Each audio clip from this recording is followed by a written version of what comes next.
කොහොමද ඉතින් හැමෝම ෆැෂන් කළ සම්බෝල කන්න වැඩිපුර මාස. ඉතින් මම හිතුවා ඔන්න අද ෆැෂන් කළ වැලුමක් හදා ගන්න ඕනේ කියලා. පපුවා නිව්ගිනියාවේ ඉන්න ශාමිකා අක්කා තමයි මට ෆැෂන් කළ වැලුම හදාගන්න කියලා යෝජනා කළේ. ඉතින් ඇයටත් ස්තුති කරන ගමන්ම අපි තව කොළ ටිකක් හදාගෙන ගිය අතරේ ගිහින් ෆැෂන් කළ වැලුම හදුවා. ගොටු කොළ වලට වඩා විසගුණයක් පෝෂණ ගුණයෙන් වැඩි ෆැෂන් කොළ විටමින් A හා C බහුලව වඩංගුයි. ඒ වගේම අඳුරුදුර පීඩනය, හදවත් රෝගවලට, ලේ පිරිසුදු කිරීම හා බොහෝ සම්රෝගවලට ගොඩාක් ගුණදායකයි. ඒ වගේම ඇස් පෙනීම වර්ධනය කිරීම, පිළිකා සෑදීම අවම කිරීම, දියවැඩියාව පාලනයට වගේම ඔයාලට සුවඳින්දක් ලබා ගන්නත් පුළුවන් ෆැෂන් කොළ ආහාරයට ගැනීමෙන්. ෆැෂන් කොළ ටික මම හොඳට දෙපාරක් සෝදගෙන අරගෙන ආවා. ඊට අමතරව ෆැෂන් කොළ මැල්ලම හදාගන්න අපිට ඕනි කරනවා පොල් බෑවක පොල්, උණු කෑල්ලක්, අවශ්‍ය ප්‍රමාණයට ලුණු, අවමිරිස් කරල් කීපයක්, ගම්මිරිස් කුඩු ස්වල්පයක් ඇඟිලි තුඩක ප්‍රමාණය අපිට දාගන්න ඕන කරනවා. මැල්ලම හදලා ඉවරනාම දාගන්න මම දෙහි බින්දු කීපයක් දාගන්න දෙහි කෑල්ල සහ පොල් තෙල් ස්වල්පයක් අපි පාවිච්චි කරනවා. අපි ෆැෂන් කොළ ටික කපා ගන්න ලෑස්ති වෙන්නේ මේ විදිහට. මම කොළ ටික හොඳට අල්ල ගන්නවා එක පැත්තකට නැට්ට මේ විදිහට හිටින්න. හොඳට අතින් එකක් පිරෙන්න අපි කොළ ටික අල්ල ගන්නවා. මේ විදිහට අල්ලගෙන ඊළඟ පාර අපි කොළ ටික නැට්ට අනිත් පැත්තට දාලා අල්ල ගන්නවා. එතකොට කපා ගන්නකොට කොළ ටික ඉහිරෙන්නේ නැති වෙන්න අපිට පහසුවෙන් කපා ගන්න පුළුවන් වෙනවා. ෆැෂන් කොළ ඉතාම ගුණදායකයි අඳුරුදුරු පීඩනයට.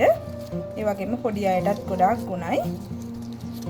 මේ විදිහට මාරුවෙන් මාරුවට නැට්ට දෙපැත්තට තියාගෙන හොඳට අල්ලා පිරෙන්න කොළ ටික අල්ල ගන්න.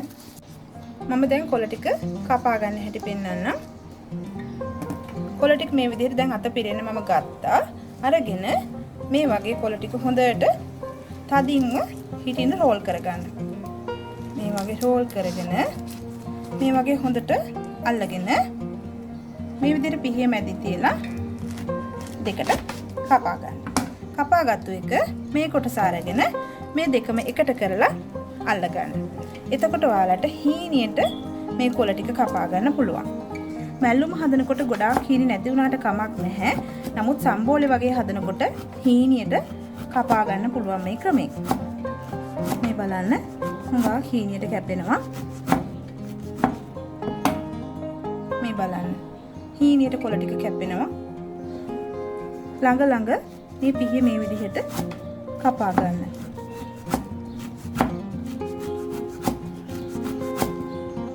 මේ විදිහට කපාගෙන ගිහින් ඔයාලගේ අත අග්ගිස්සටම මේ පිහිය යනකොට ආයෙ කොළ ටික මෙහෙම අල්ලගෙන කොළ ටික අනිත් පැත්ත හරව ගන්න. ආයෙත් අල්ලගෙන ආයෙත් මේ පැත්ත කපන්න. මේ විදිහට මාරුවෙන් මාරුවට කොළ ටික කපා ගන්න. මැල්ලුම් ටික මම කපාගෙන ඉවරයි. අම්බිරිස් කරල් ටිකත් කපා ගන්න ලෑස්ති වෙන්නේ. ඩුඩු කිරියත් කපා ගමු හීනියට.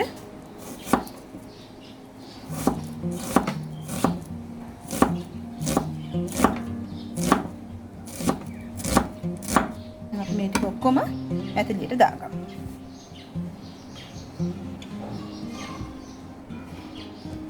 කපාගත්තු මැල්ලුම් කොළ ටික, ඒ වගේම අම්බිරිස් කරල් ටික,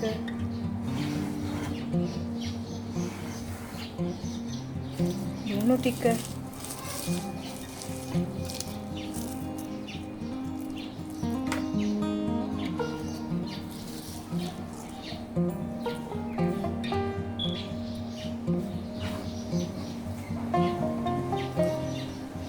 අපි දැන් පොල් ටික සහ ඉතුරු ලුණු කම්මිරි චුට්ට දාලා මේක අනාගමු. ලුණු ඔයාගේ රස පදමට දාගන්න. දාගන්නවා. ගම්මිරිස් කුඩු ඇඟිලි තුඩෙන් අල්ලලා චූට්ටක් දාගන්න. ඒත් එක්ක මම මේ වෙලාවේ පොල් තෙල් මේ සැහැන්දක් දාගන්නවා. ඇති ඔක්කොම එකට දාලා දැන් අනාගෙන අපි මේක මලව ගමු. මැලවිලා ඉවරනාට පස්සේ තමයි අපි දෙහි බින්දුව එකතු කරගන්නේ. දැන් මම මැල්ලුම මලව ගන්නයි යන්නේ. මුල් විනාඩි 2-3දී ඔයා ගින්දර වැඩි කරලා තමයි මැල්ලුම මලව ගන්න ඕනේ. මම ගින්දර වැඩි කරලායි දැන් තියෙන්නේ. ඒ වගේම මැල්ලුම මම ළඟ මේ විදිහට කූරු ගා ගන්නවා. මම මැටි ඇතිලියක් පාවිච්චි කරපු නිසා ටිකක් වෙලා යනවා මැටි ඇතිලිය හත් වෙන්න. දැන් මැල්ලුම හොඳට මැලවිගෙන එනවා. පොල් ටික මැලවෙනකොට හොඳ සුවඳක් එනවා මේ වෙලාවේ. ගින්දර තාම වැඩි කරලා තියෙන්නේ. මැල්ලුම අඩු ගින්දරේ ගොඩක් වෙලා මලා ගත්තාම මැල්ලුමේ තියෙන පෝෂණ කොටස් ඔක්කොම විනාශ වෙලා යනවා. ඒ නිසා වැඩි ගින්දරේ ඉක්මනට මැල්ලුම මලව ගන්න ඕනේ. ඕනම කොළ වර්ගයක් මලව ගන්නකොට ඒක මතක තියාගන්න. දැන් අපේ මැල්ලුම මැලවිලා ඇති. මැටි ඇතිලියක් මම පාවිච්චි කරපු නිසා ඒකේ රසයට මම ඉතුරු ටික මලව ගන්නවා. මම ගින්දර දැන් ඕෆ් කරනවා. බලන්න හොඳට මැල්ලුම මැලවිලා තියෙන්නේ.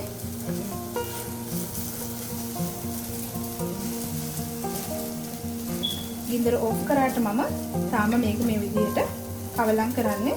මොකද නැත්නම් අඩිය අල්ලන්න පුළුවන්. දැන් මැල්ලුමට මම දෙහි බිඳුවක් එකතු කරන්න යන්නේ.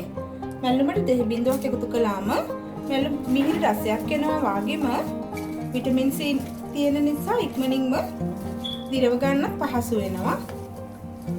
ඒ නිසා හරිම ගුණයි.